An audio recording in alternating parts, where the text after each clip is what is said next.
A foolish consistency is the hobgoblin of little minds, adored by little statesmen and philosophers and divines.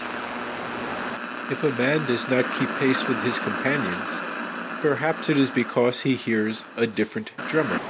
A different drummer.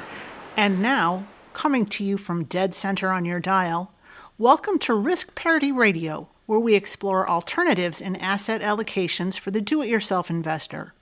Broadcasting to you now from the comfort of his easy chair, here is your host, Frank Vasquez.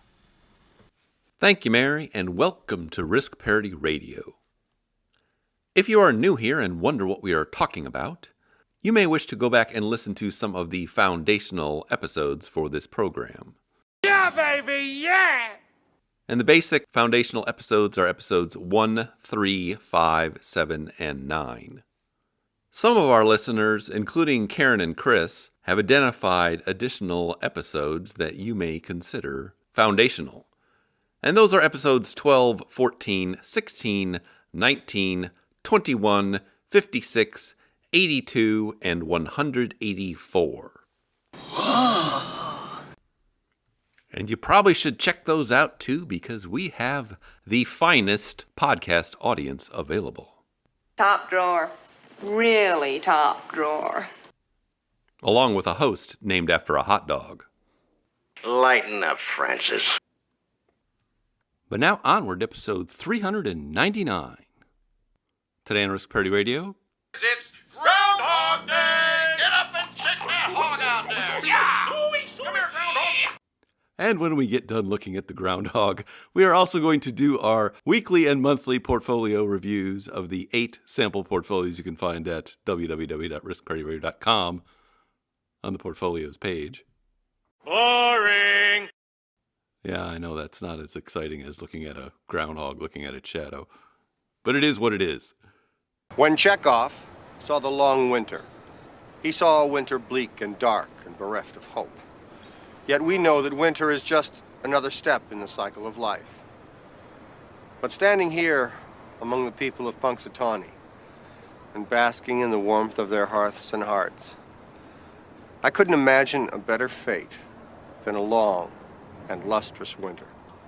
From Punxsutawney, it's Phil Connors. So long. But before we get to that, I'm intrigued by this, how you say, emails. and First off, we have an email from Ron. it started as an experiment, but the professor soon discovered he couldn't be a papa without a mama. So he hired a housekeeper, and then the fun began. It's a monkey. And Ron writes, Hi, Uncle Frank and Aunt Mary. I've been listening to you since the start and have a recurring annual donation to the Father McKenna Center from my donor-advised fund. Yeah, baby, yeah! However, that fund is growing faster than the donations I make, so I'd like to propose a 9th portfolio that I will manage, whose distributions will go to the Father McKenna Center. I have about $5,400 in my donor-advised fund currently, but there are very limited investment options. There are only 5 index fund-based options. The rest are managed. Total Market Index, SWTSX, Small Cap Equity Index, SWSSX, International Equity Index, TCIEX, a TIPS Index Fund, Aggregate Bond Index. My proposal is to make a 9th sample portfolio that is all equity to see how an accumulation portfolio would do during drawdown. I currently have 70% total market, 20% small cap, 10% international. I propose an 8% annual withdrawal rate. Too high? If you'd like to recommend something else, feel free. Just give me the percentages and a withdrawal rate and I'll set it up. Also, please let me know if the center would prefer monthly, quarterly, or annual donations. It dawned on me how much influence you've had in my financial education, and I wanted to do something to show my appreciation to you. I'm sure all your listeners would agree. I'd be happy to give you annual portfolio reviews for your amusement, but I'm not doing that weekly. It's not that I don't care, it's just that I'm lazy. Thanks, Ron. Looks like you've been missing a lot of work lately. I wouldn't say I've been missing it, Bob. The thing is, Bob, it's not that I'm lazy. It's that I just don't care. Well, what can I say, Ron? Wow. I am really grateful for what you're doing. Not only for the money itself, but also the creative way you are approaching this, because it will allow me to bring even more attention to this charity in the context of this podcast. The best, Jerry. The best. And for the three of you out there that don't know, this podcast does not have any sponsors, but it does have a charity we support. It's called the Father McKenna Center, and it supports hungry and homeless people in Washington, D.C. If you donate to the center, you get to go to the front of the line. There are two ways to do that. You can do it through the Patreon page at www.riskpariradio.com. I should say the support page that leads to Patreon. Or you can donate directly at the Father McKenna website on their donation page. Either way, you go to the front of the line. Ron is cementing his permanent place at the front of the line. The VIP entrance, as it were. Top drawer. Really top drawer. And we'll also have an interesting experiment here that we can run. So your proposal is 70% total market, 20% small cap, and 10% international for a 100% equity portfolio. And I think that works fine. An alternative suggestion would be something that looks kind of like a Rick Ferri Core 4 portfolio without the bonds in it. So it's Core 3. And that would look like 60% total market, 30% international, and 10% small cap, with small cap taking the place of REITs in the Core 4. But either one would be fine. And regarding the 8% annual withdrawal rate, I don't think that's too high for this kind of thing we're doing here, since we don't need to actually preserve the corpus if it does happen to blow up. And I find that will make an interesting experiment, because that is like that Dave Ramsey number. He's saying you could take 8% out of your portfolio all the time. So we might as well subject this one to that treatment just to see how it fares. And if you send me a screenshot of it after you set it up, I will put it on the portfolios page with a little description of what it is and why we're doing it. With credit to you, of course. Yes! As for the frequency of the withdrawals, I'll just leave that up to you. We accept donations year-round. And fortunately, we get them year-round. We did have a very good end-of-year collection this time out. I think it was the best one in about 5 years. And I do credit some of you listeners for making that happen. We'd been running at a deficit the past few years here, and we are trying to remedy that. So everything that you can give helps, whether that's monthly, quarterly, annually, or some other rate of contribution. I would like to call this the McKenna Man portfolio, and that title has meaning at the McKenna Center. A McKenna Man is somebody who has come through the center and been able to reclaim their life through both the help of the center and their own work on themselves. Our current director actually is a McKenna Man, somebody who I went to law school with back around 1990, although we did not know each other at the time. So our executive director, Dennis, had a career in law and investment banking and all those high-powered circles, but he developed a problem with alcohol and ended up on the street because of it. So he came through the center over a decade ago and was able to reclaim his life and has been working in social services ever since, first in Chicago and now to come and be the director of the center. And so I appoint you, Ron, to be the keeper of the McKenna Man portfolio with all the accoutrements that comes with. And if you send us information about it periodically, we can talk about it on the podcast and we can put a few things on the website. Oh boy, is this great! And I really want to thank you again for your idea and your appreciation. It is like the cherry on top of everything we do around here.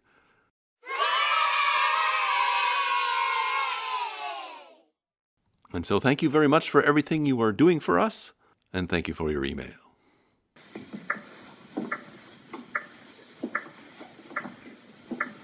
So shines a good deed in a weary world. Second off, we have an email from Jay. Now you can call me Ray, or you can call me Jay, or you can call me RJ, or you can call me RJJ, or you can call me RJJ Jr. And Jay writes, Hi. I've interacted with you a couple times on Andy Panko's retirement group. I'm getting ready to retire next year, and I've set up a portfolio after running it through portfolio charts.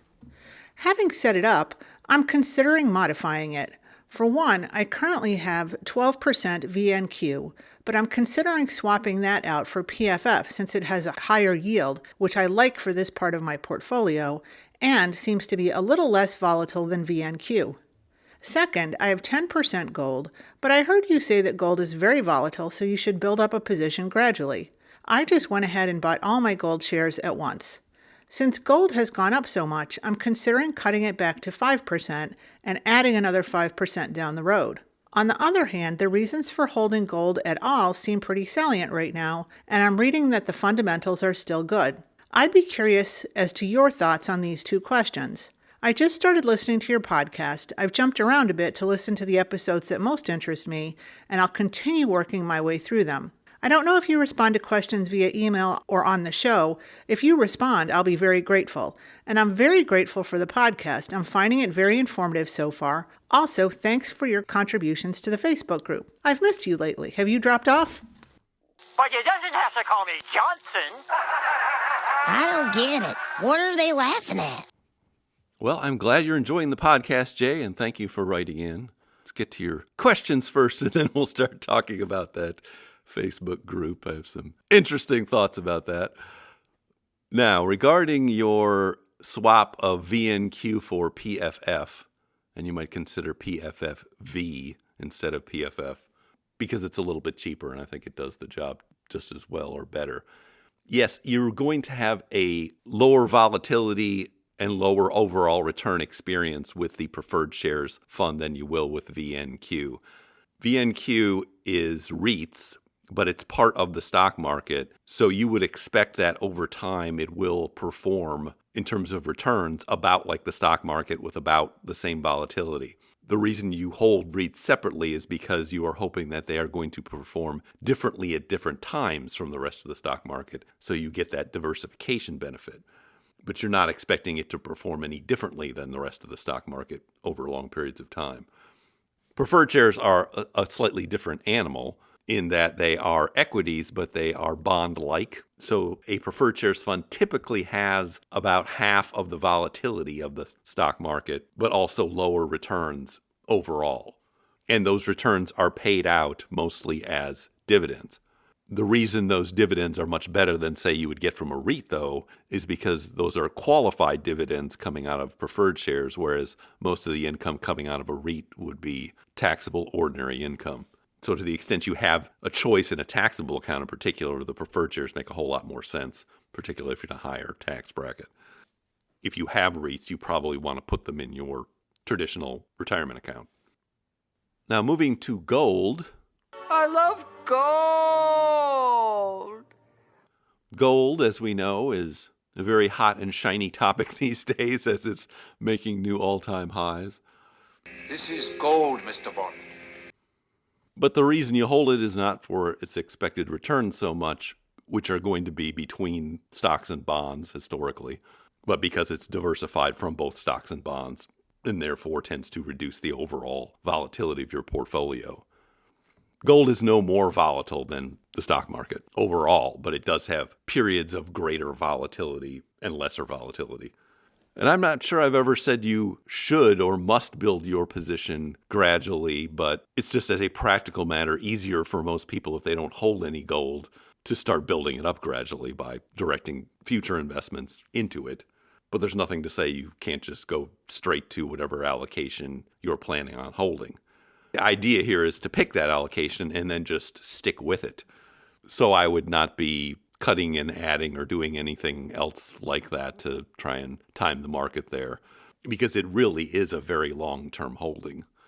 And I'm just thinking about this because I've held a substantial amount of gold in ETF form for over a decade now. And I remember in the last decade where gold skeptics were saying, well, it doesn't perform well anymore. It's had its day and see how poorly it's performed recently? Whereas now the same skeptics are saying, well, it's performed really well recently, but, past performance isn't indicative of future results, so you can't count on that. You think anybody wants a roundhouse kick to the face while I'm wearing these bad boys? Forget about it. So people just make up stories to support whatever their emotional feelings are about gold. I think you should be very unemotional about it. Simply observe that it works well as a diversifier in a drawdown portfolio and use it that way. You'll see that we are actually selling some gold out of our portfolios to pay for distributions next month, because it certainly has been the best performer this year so far, and one of the best last year too. That's the fact, Jack! That's the fact, Jack! So if you want to have 10% and it's easy to get into that position, it sounds like you're already there, then I would just maintain that position and rebalance in or out of it, depending on whether it's going up or down relative to your other assets. And now, last but not least, let's talk about Andy Panko's Facebook group. I think it's called Retirement Planning and Education. And the truth of the matter is, they kicked me out of that group. Surely you can't be serious. I am serious. And don't call me Shirley. They never told me why. It could have been a mistake for all I know. But it probably was for the best, because I have a habit of speaking my mind. Are you saying that I put an abnormal brain into a 7.5-foot long, 54-inch wide gorilla? Is that what you're telling me? And I say things that other people are thinking. And the truth is that a good portion of that group, or the participants in that group, are people with hoarding problems. Donate to the Children's Fund? Why? What have children ever done for me? And so you would often see a typical post of somebody saying, I've got these $5 million in invested assets. I'm only spending $100,000 a year. And then they'll say something like, do you think I'm going to be okay? And also, which of these 8 choices should I make for my cash holdings? Should I do a CD ladder? Should I do some I bonds? Should I keep it in a savings account? When I grow up, I want to be a principal or a caterpillar. And a lot of nonsense. And the answer is, you should stop fiddling around with your money like it's Tinker Toys or something. Why do people run from me? It's like we're on the good ship Lollipop and you feel the need to rearrange the lollipops by color every year. Good ship, lollipop, it's a sweet trip to a candy shop where fun runs.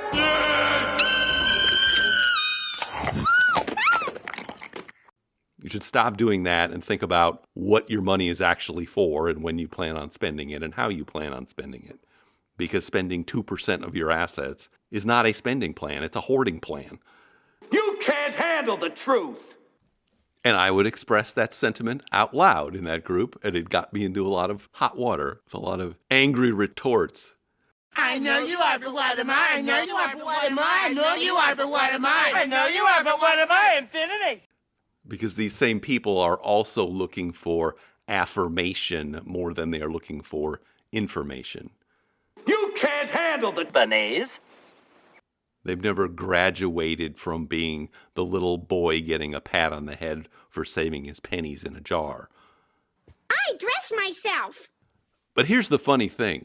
The people that run that group actually agree with me, although they're not as vocal about it, and they can't be as vocal about it because those same people are their ideal clients. If you were a financial advisor, you really would love to have somebody that is oversaved and is not spending their money. A guy don't walk on the lot lest he wants to buy. They're sitting out there waiting to give you their money. Are you going to take it? Particularly if you take AUM, although I know Andy and people in that group are not AUM kind of advisors for the most part. But how do I know they agree with me? Because they've said so. If you listen to a lot of podcasts with financial advisors talking to other financial advisors, this is what they say about their clients and their lament that their clients are hoarders.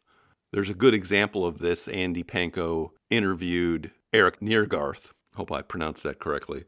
I don't know, was it last month? I'll link to this in the show notes. But if you go to like the last 15 minutes of this, I think Eric says the most frustrating part of the job of being a financial advisor is having these people that will not spend their money. They're hoarders. And there are particularly two reasons that they point to as reasons for hoarding. One is simply just fear, which could be based on some past history in the family or something. But the other is more insidious, that it is part of their identity, hoarding the money. Are there no prisons? Are there no workhouses? Are there no prisons? Are there no workhouses? And I have no compunctions of calling those people out. You are not living your best life if you are hoarding money and that is your identity. That, in fact, is one of the 4 idols you're not supposed to be worshiping. The 4 idols are money, power, fame, and pleasure-seeking, like drugs, alcohol, gambling, that sort of stuff. We know for a fact that if you want to get the best out of your money, there are 4 things you actually need to spend it on. This is from Daniel Crosby's recent book, The Soul of Wealth. He's a behavioral finance guy who's written a whole bunch of stuff. And those 4 things are relationships, experiences, not just things like travel, but things like hobbies and creative endeavors. The third one is work avoidance, paying other people to do things you don't want to do so you get your time back. I don't think I'd like another job. And the fourth one is what I like to refer to as red hot chili pepper fi. Give it away, give it away, give it away now. Which is charity, both formal and informal. Random acts of benevolence, if you prefer. I want to try to help you to raise that family of yours, if you'll let me. And so if your behavior is actually hoarding money, you're worshiping the money idol, you're not spending the money on the things that are going to get you the best satisfaction out of life. So you're not living your best life. You're just not. Forget about it. And I'm sorry if that hits you hard, makes you upset, but that's the truth. You can't handle the truth. But getting back to this conversation between Andy and Eric, Andy was saying that more clients than not, more of his clients than not can definitely spend more money. And that a number of them have total withdrawal rates of 2% or less of their portfolio. Now, there's only one use for money, and that's to make more money. Just like this person that I mentioned that has $5 million and is spending $100,000 out of it. And Eric and Andy both lamented that they were unable to convince these hoarding clients to spend more of their money. And they feared that they were going to regret it on their deathbeds. And that is the most frustrating thing about being a financial advisor, according to those two, and according to many other conversations I've heard. If you listen to the Michael Kitces podcast, it is actually directed at financial advisors and what they do. This frequently comes up as the main problem that financial advisors have with many of their clients is they can't get them to actually spend the money. But as you can imagine, they are very constrained from saying that in any group of clients or potential clients because it is a deep criticism of their behavior, and it's bad for business to be talking like that if you want business from people that have hoarded a lot of money. Because only one thing counts in this life. Get them to sign on the line which is dotted. But you can see why, then, it is the major frustration that financial advisors have with clients. They can't say what they're really thinking. I don't have that problem. The beatings will continue until morale improves. Daddy is home. Because my bread is not buttered there. So I can say whatever I darn well please, and I do. No more flying solo. You need somebody watching your back at all times. Which rubs people the wrong way sometimes. And in this case, got me kicked out of a group, I believe. Unless it was just an accident. But it's probably just as well. You can still find me in the Choose FI group on Facebook and the Catching Up to FI group on Facebook. That is essentially 90% of the social media I use because I just don't want to be dealing with a lot of other social media, and I have no real need to promote this podcast because I'm not making a living off of it. It's a creative endeavor for fun. I don't think you're happy enough. That's right. I'll teach you to be happy. I'll teach your grandmother to suck eggs. Now, boys and girls, let's try it again. And I will tell you the other reason that I tend to speak my mind about these things is because one of the 5 regrets of the dying that Bronnie Ware wrote about is people regret not being themselves and saying what they thought when it needed to be said. So my whole theory of living a good life is to reverse the 5 regrets of the dying, so I'm not likely to have them. And so that manifests itself by rubbing people the wrong way sometimes, particularly on topics like this. Because personal finance, in my mind, is still finance first and only personal second. And if your personal part is irrational, I don't have any compunctions about telling you it is. And maybe that'll make you mad, and maybe it'll help you live a better life than you're living right now. Hopefully the latter. Bow to your sensei. Bow to your sensei! But thank you for stopping in, Jay, raising these topics, and thank you for your email. Hey, Johnson! Oh, you doesn't have to call me Johnson. Okay, see, you're laughing, but I don't know why. Because you doesn't have to call him Johnson. Hey, man, look, see, you get annoyed because the man don't got his dang old name, man. So don't call me, you can't call him Johnny. You don't have to call him Sonny. They on June 2, man. You go. And then what? What more would you need? Oh, man. Oh. Last off, an email from Pete. And Pete writes, Addendum. Over the holidays, I dug deeper and decided to forego both IMTM and EMQQ. I couldn't get over my distaste for a momentum pure play and EMQQ sector concentration. Instead, I went with a split between China and India ETFs, KBA and EPI respectively, to complement my international small cap value ETF, AVDV. Here's a link to a Testfolio analysis for correlations. Within it, I included for comparison a U.S. large cap growth ETF, IWY, and 2-dimensional funds, DFSVX and DISVX, to represent my AVUV and AVDV holdings, since they have longer track records than Avantis. Interestingly, both KBA and EPI not only have low correlation to IWY, but they also have significantly low correlations to both dimensional funds. For any listeners interested, I also considered FRDM, DFAE, and VWIGX, but ultimately went with KBA and EPI to best diversify my existing portfolio, which is 65% equities, split 80-20 between U.S. and international, each of which is then split 50-50 between growth and value. Another 15% in strips and intermediate U.S. Treasuries, and 20% split evenly between gold and managed futures. In the grand scheme of things, this tinkering is meaningless as the allocation to each ETF is only 3.2500, repeating, of course, percentage. But it adds a bit of symmetry to the portfolio that my obsessive compulsion demands. My 6-year-old, on the other hand, has decided to add 3% Bitcoin to season his 150% leveraged equity portfolio within his IRA. But he also dunks potato chips in yogurt and insists on wearing a swim cap and goggles whenever we go grocery shopping, so take his recommendations with a grain of salt. Let's do this. Leroy Jenkins! Anywho, hope you had a relaxing holiday. From my family to yours, we hope you have a happy and healthy New Year. Deo Presso Liber, Pete.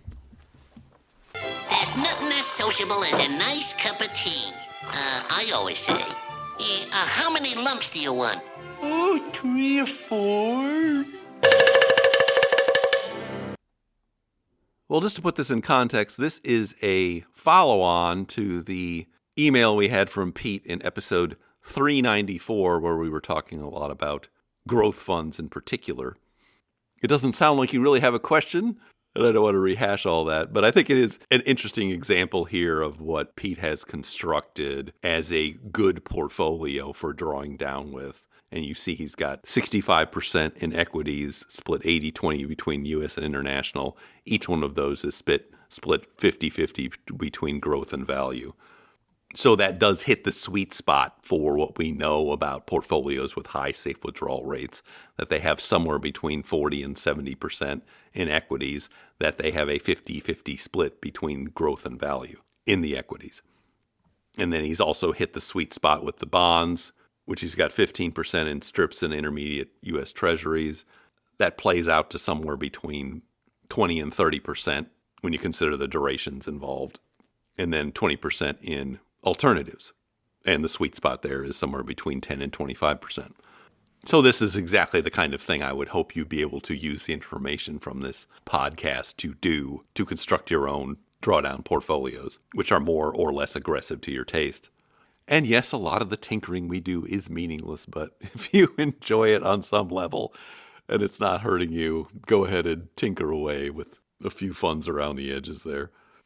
Now, your 6-year-old definitely has a budding gambling problem. These Bitcoin extravaganzas. You have a gambling problem. There is an interesting new fund. I don't know how new it is. It's an ETF with ticker symbol BTGD, and it is Bitcoin and gold together. Basically, you get 100% of the Bitcoin and 100% of the gold. It does have a very high expense fee of around 1%, I think. But if you were looking for something to gamble with, you might consider that. I'm sure every 6-year-old needs some of that. Along with their potato chips and yogurt.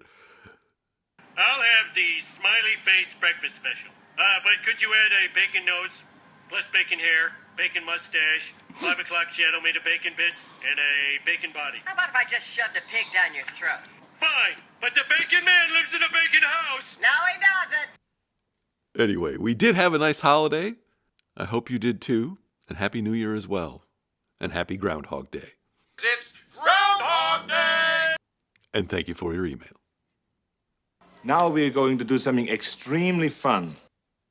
And the extremely fun thing we get to do now is our weekly portfolio reviews of the 8 sample portfolios you can find at www.riskparityradio.com on the portfolios page. And we'll also talk about our distributions for February from the portfolios. But just looking at the markets for the month of January, the S&P 500 represented by VOO was up 2.69% for the month. NASDAQ represented by QQQ is up 2.16% for the month. Small cap value represented by the fund VIOV was up 1.87% for the month. Gold was the big winner last month. It's gold, Jerry, gold. Representative fund GLDM was up 6.71% for the month.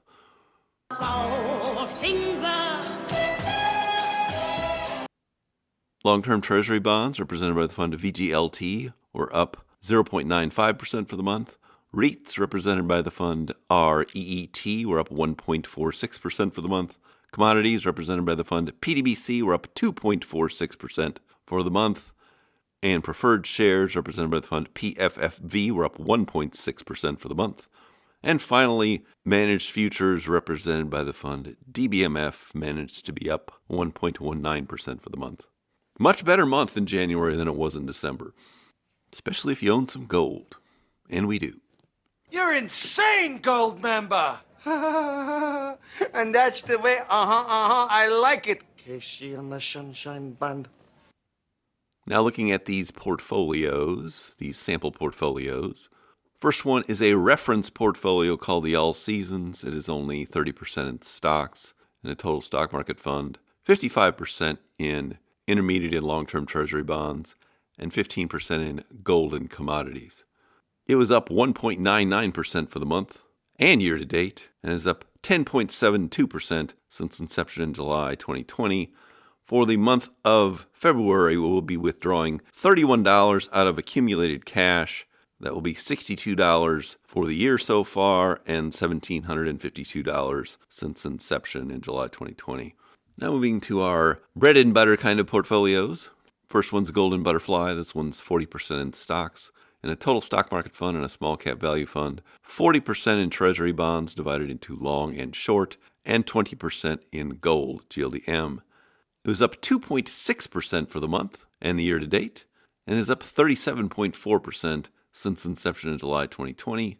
For February, we will be distributing $46 from GLDM, the gold fund that is at a 5% annualized rate. I should have mentioned that the first portfolio is taking distributions at a 4% annualized rate. This one's 5%. That'll be $91 year to date and $2,392 since inception in July 2020. Next one's golden ratio. This one is 42% in stocks divided into a large cap growth fund and a small cap value fund, 26% in long-term treasury bonds, 16% in gold, 10% in managed futures, and 6% in cash from whence we take the distributions, a money market fund actually. It was up 2.27% for the month and the year to date, and is up 32.9% since inception in July 2020. We'll be taking $44 from that cash for the month of February. That will be at a 5% annualized rate. It'll be $87 year to date and $2,348 since inception in July 2020. Next one's the Risk Parity Ultimate, kind of the kitchen sink portfolio where we throw all kinds of things, including a little Bitcoin and Ether. I won't go through all 15 of these funds, but it was up 2.38% for January and year to date, and is up 22.9% since inception in July 2020. We'll be taking $40 out of cash, accumulated cash, for February. That's at a 5% annualized rate. That'll be $79 year to date and $2,429 since inception in July 2020. And almost all these portfolios started with $10,000, if you're wondering what that was. Now moving to these experimental portfolios, which are often quite a roller coaster ride to behold because they all involve leveraged funds, and that's why they're experimental. So the first one is the Accelerated Permanent Portfolio. This one's 27.5% in a levered bond fund, TMF, 25% in UPRO, a levered S&P 500 fund, 25% in PFFV, that's a preferred shares fund, and 22.5% in gold. It was up 3.8% for the month to date and year to date. It's up 4.87% since inception in July 2020. For the month of February, we'll be taking $39 out of accumulated cash. That's at a 6% annualized rate. So it'll be $78 for the year of 2025 and $2,708 since inception in July 2020. Next one's the Aggressive 50-50. This is the most levered and least diversified of these portfolios. It is 1/3 in a levered stock fund, UPRO, 1/3 in a levered bond fund, TMF, and the remaining third divided into preferred shares fund and an intermediate treasury bond fund. It was up 2.6% month to date and year to date, missing out on the gold rush. It is down 9.64% since inception in July 2020. For the month of February, we'll be taking $33 from cash. That's at a 6% annualized rate. $66 year to date is the total, and $2,735 since inception in July 2020. Next one is the Levered Golden Ratio. This one is 35% in a composite levered fund called NTSX. That's the S&P 500 and Treasury bonds levered up 1.5 to 1. 25% in gold, GLDM. 10% each in a levered small cap fund, TNA, and a levered bond fund, TMF. 15% in a REIT O, and the remaining 5% in a managed futures fund, KMLM. It was up 3.99% month to date and year to date, so it did quite well, but it is down 0.61% since inception in July 2021. It's a year younger than the other ones. We'll be distributing $34 from the gold fund for February. It's at a 5% annualized rate. That'll be $67 year to date and $1,623 since inception in July 2021. And moving to our last one and newest one, the Optra portfolio. One portfolio to rule them all. Yes, that's a joke. They're taking the hobbits to Isengard! They're taking the hobbits to Isengard! What did you say? This one is 16% in a levered stock fund, UPRO. That's the S&P 500. 24% in AVGV, which is a worldwide value fund from Avantis. 24% in GOVZ, which is a Treasury strips fund. And the remaining 36% divided into gold and managed futures. It was up 3.36% for January and year to date. It's up 6.37% since inception in July 2024. We'll be taking $52 out of accumulated cash for February. That's at a 6% annualized rate. That'll be $102 year to date and $362 since inception in July 2024. And that concludes our weekly and monthly portfolio reviews, as scintillating as that was. Boring! They are off to a good start for the year. Whether that continues, we shall see. But it was much better than December. And now I see our signal is beginning to fade. The next episode is number 400, and I'm going to be doing something a little different with it. That will be kind of a bitter disappointment to my regular listeners who actually appreciate the sense of humor here, because it will not be that humorous. You are talking about the nonsensical ravings of a lunatic mind. But I know that a lot of you try to refer this podcast to other people who listen to it once and go away screaming in horror. So I'm going to be doing another one of my artificial intelligence experiments with podcasting. And I'm taking the first 5 foundational episodes, which are episodes 1, 3, 5, 7, and 9, and all of the links that went with those, and creating 5 new podcasts, which I'm going to put all together and put into one mega episode, episode 400, that will hopefully serve as an introduction to the topics that we talk about here. So I'm afraid it's going to be all stuff you've heard before, but I think it will be nice to have it all in one place as a reference episode, and I will include all of the links from the 5 episodes so that you have them all in one place for your convenience. In the meantime, if you have comments or questions for me, please send them to frank@riskparityradio.com. That email is frank@riskparityradio.com. Or you can go to the website, www.riskparityradio.com, put your message into the contact form, and I'll get it that way. If you haven't had a chance to do it, please go to your favorite podcast provider and subscribe, give me some stars, a follow, a review. That would be great. Okay? Thank you once again for tuning in. This is Frank Vasquez with Risk Parity Radio, signing off. Give it away, give it away, give it away now. Give it away, give it away, give it away now. Give it away, give it away, give it away now. Give it away, give it away, give it away now. Give it away now. Give it away now. Give it away now. Give it away now.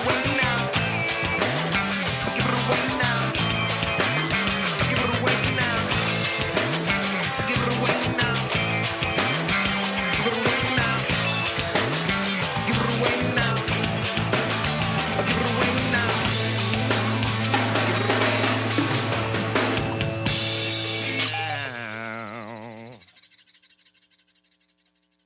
The Risk Parity Radio Show is hosted by Frank Vasquez. The content provided is for entertainment and informational purposes only and does not constitute financial, investment, tax, or legal advice.